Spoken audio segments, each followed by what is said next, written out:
এবারে দুর্গোৎসবে শিলিগুড়ির ঘোঘমালি জনশ্রী ক্লাবের মণ্ডপে মিলবে দীঘার স্বাদ। ক্লাবের ৫৬তম বর্ষের পুজোর থিম রাখা হয়েছে জগন্নাথ মন্দির।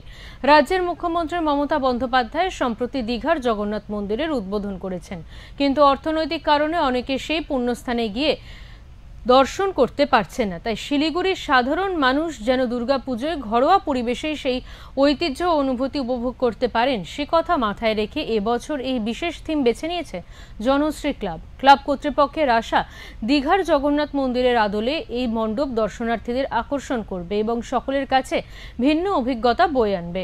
ইতিমধ্যেই পুজো মণ্ডপ দেখতে মানুষের আগ্রহ চোখে পড়ার মতো।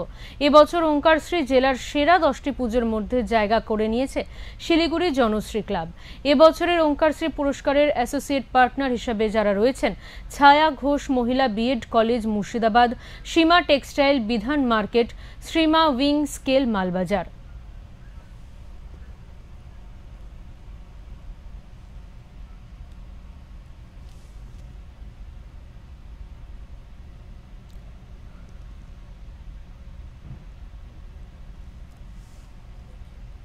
জনশ্রী ক্লাব এবছর শহরের মানুষকে উপহার দিচ্ছে দীঘায় যে দিদি জগন্নাথ ধাম করেছে সেই আদলে এবার আমাদের মণ্ডপ হয়েছে সেম মন্দির।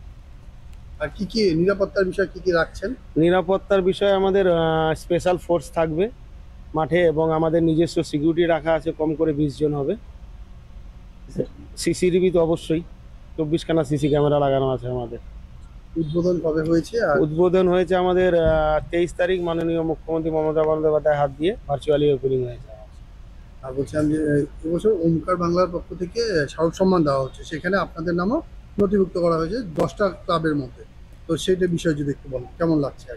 আমরা খুবই আনন্দিত, আশা করছি আমরা এবার জেলায় একটা জায়গায় থাকবো, 1, 2, 3-এর মধ্যে এক জায়গায় থাকবো এবার আশা রাখছি।